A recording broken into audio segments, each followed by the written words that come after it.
Selamat pagi anak-anak, jumpa lagi bersama Ibu Welmi Betanu dalam pelajaran prakarya. Nah anak-anak, dari minggu kemarin anak-anak sudah mempelajari tentang serat alam. Hari ini kita tidak lagi membahas tentang serat alam, tapi kita sudah masuk pada pembelajaran yang berikut, yaitu tentang kerajinan tekstil. Oke anak-anak, sebelum kita memulai pembelajaran kita pada pagi hari ini, mari kita berdoa terlebih dahulu. Berdoa mulai. Berdoa selesai. Oke, baik anak-anak. Hari ini materi kita yaitu tentang kerajinan tekstil. Nah, kalau kita berbicara tentang kerajinan tekstil ini dibagi ke dalam 3 bagian. Yang pertama adalah fungsi dan prinsip kerajinan tekstil. Yang kedua tentang jenis dan karakteristik kerajinan tekstil, dan yang terakhir adalah proses produksi kerajinan tekstil. Tetapi hari ini kita hanya membahas tentang fungsi dan prinsip dari kerajinan tekstil. Oke anak-anak, silakan anak-anak menonton tayangan video berikut ini. Menyatakan pendapat tentang keragaman karya kerajinan tekstil sebagai ungkapan rasa bangga, sebagai wujud rasa syukur kepada Tuhan dan bangsa. 2. Memahami prinsip, jenis, sifat dari karakteristik kerajinan tekstil berdasarkan rasa ingin tahu dan peduli lingkungan. 3. Mengalami teknik pengolahan, prinsip perancangan, prosedur pembuatan, dan penyajian atau kemasan kerajinan tekstil berdasarkan karakter yang dapat dikembangkan sesuai kebutuhan wilayah setempat. 4. Merancang, membuat, menguji, dan mengkomunikasikan produk kerajinan tekstil daerah setempat berdasarkan teknik dan prosedur yang tepat berdasarkan orisinalitas ide dan cita rasa estetis diri sendiri dengan disiplin dan tanggung jawab. Mari amatilah gambar aneka karya berikut. Coba teliti dengan seksama. Apa teknik yang digunakan untuk membuat karya kerajinan ini? Ketepatan bahan dan produk tekstil dari kerajinan tersebut? Apa kesan yang kamu dapatkan? Perhatikan gambar nomor 1, gambar nomor 2, gambar nomor 3, gambar nomor 4, gambar nomor 5, gambar nomor 6.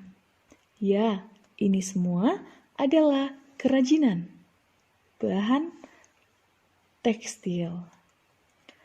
Pada bab 1 telah dipelajari bersama kerajinan dari bahan serat dan pengemasannya. Selanjutnya, pada bab 2 kita mempelajari berbagai teknik kerajinan tekstil untuk dapat dihasilkan produk kerajinan fungsi hias dan fungsi pakai dengan berbagai kegunaan atau nilai fungsi. Tekstil adalah bahan yang berasal dari serat yang diolah menjadi benang atau kain sebagai bahan untuk pembuatan busana dan berbagai produk kerajinan lainnya. Bahan tekstil dibuat dengan menjalin benang, pakan, dan lungsi dengan beragam pola jalinan. A. Fungsi dan prinsip kerajinan tekstil. Kerajinan merupakan bagian dari seni rupa terapan yang diartikan sebagai proses produksi yang melibatkan keterampilan manual dalam membuat benda-benda kebutuhan hidup yang dirancang untuk tujuan fungsional serta memiliki nilai keindahan.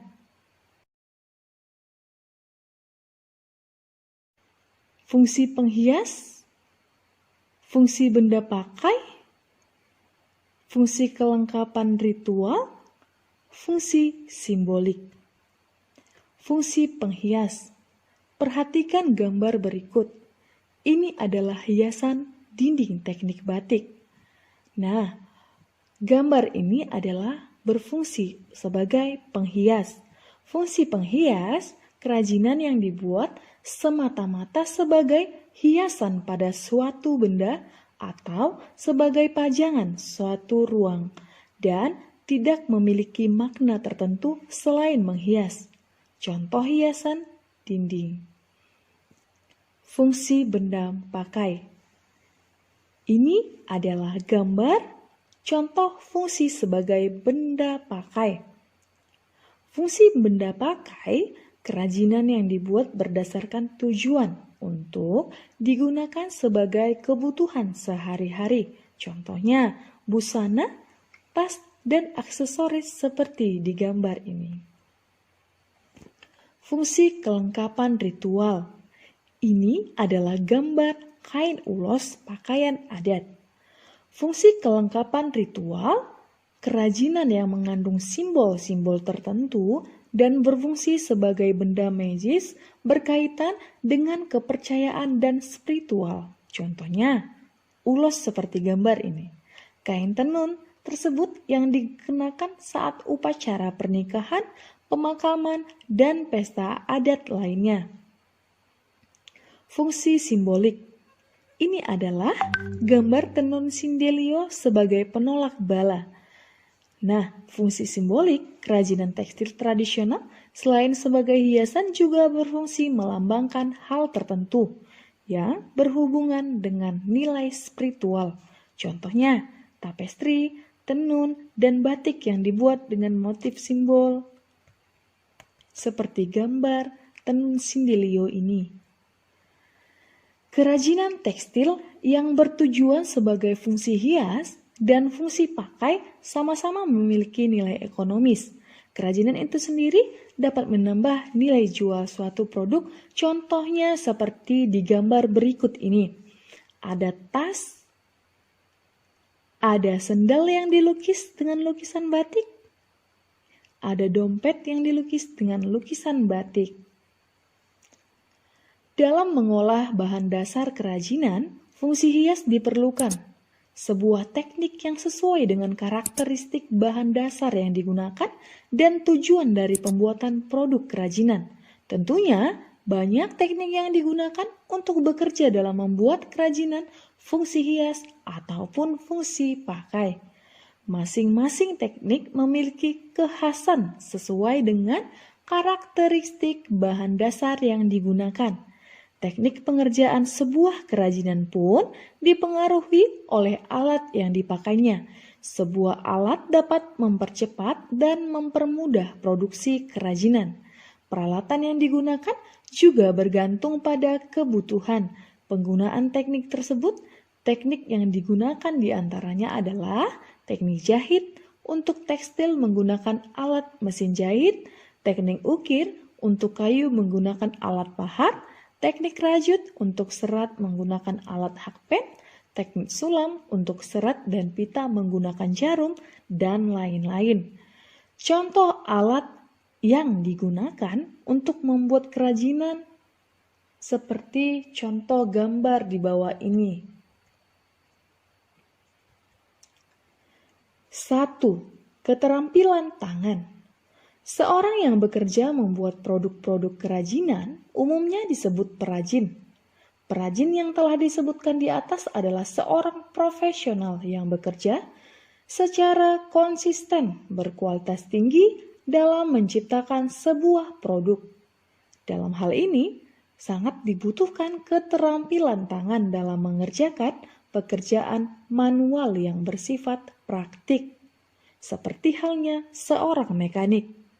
Teknologi hanya digunakan sebagai pendekatan yang membuat kerja lebih efisien, misalnya dengan alat-alat bantu kerja. Namun, tidak semata-mata semua pekerjaan kerajinan tekstil dapat dikerjakan dengan bantuan alat, meskipun dengan maksud agar dihasilkan produk kerajinan dengan jumlah banyak, misalnya batik tulis yang sepenuhnya dikerjakan secara manual. Sebagai pengrajin, dalam membuat produk kerajinan pada umumnya memiliki satu konsep karya yang dapat diproduksi lebih dari satu produk. Banyak produk yang dibuat menyesuaikan dengan kebutuhan masyarakat. Penggarapan produk tersebut dapat dikerjakan oleh beberapa orang atau beberapa tenaga kerja. Sebagai contoh, dalam memproduksi kerajinan batik dapat dikerjakan oleh beberapa tenaga kerja melalui pembagian kerja sesuai di bidangnya masing-masing, yaitu ada tenaga bagian membatik, mewarna, melorot, dan melakukan finishing. Oleh karena itu, dapat dikatakan seorang perajin membutuhkan orang lain yang memiliki keahlian di bidang masing-masing. Dengan demikian, dari proses kegiatan tersebut dihasilkan produk kerajinan tekstil yang baik dan layak dipasarkan. Hasil karya kerajinan memiliki ciri khas yang unik dan menarik. Beberapa keterampilan tangan. Ini adalah gambar orang sedang mencanting. Mencanting merupakan unsur keterampilan dalam membatik. 2. Unsur estetik. Nilai estetik dalam karya kerajinan fungsi hias dan fungsi pakai dilihat dari aspek bentuk, warna ragam hias, dan komposisi. Dari segi bentuk disuguhkan keberaneka-ragaman bentuk sesuai fungsi, yaitu sebagai produk hiasan baik bentuk 2 atau 3 dimensi, produk kerajinan tapestri dibentuk berdasarkan pada proporsi, komposisi, keseimbangan, dan kesatuan irama, serta pusat perhatian sehingga dihasilkan produk kerajinan yang harmonis.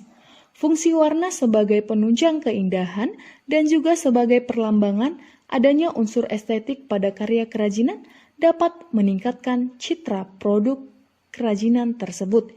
Ini adalah contoh produk 3 dimensi, ada tas, ada produk 2 dimensi. Unsur hiasan ornamen. Unsur hiasan ornamen adalah unsur dekorasi yang dibuat dengan berbagai cara, diantaranya dilukis, diukir, dan dicetak. Ada 2 jenis cara penerapan unsur hiasan pada produk kerajinan. 1. Hiasan pada permukaan produk, yaitu hiasan yang dibuat setelah produk kerajinan selesai dibuat. 2. Hiasan terstruktur, yaitu pembuatan hiasan dibentuk sejak awal kerajinan dibuat sehingga menyatu dengan produk itu sendiri. Ragam hias merupakan identitas suatu daerah yang memiliki keunikan dan karakteristik yang berbeda-beda dari daerah satu dengan lainnya. Ragam hias daerah diaplikasikan pada bermacam-macam benda seperti kain, ukiran, pada rumah dan perabotan rumah tangga, senjata tradisional, alat musik tradisional, busana daerah, serta aksesoris dan perhiasan. Ragam hias memiliki makna simbolik sehingga perajin perlu memahami tujuan dari pembuatan produk kerajinan dan memaknai ragam hias yang terkandung pada produk kerajinan tersebut. Namun ragam hias dapat dimodifikasi menjadi berbagai bentuk pengembangan atau penyederhanaan. Hal ini dilakukan untuk memperkaya produk sebagai bagian dari kerajinan inovatif. Unsur hiasan ornamen. Ini adalah ragam hias permukaan pada kain teknik sulam. Lalu ada ragam hias permukaan pada kain batik Medan.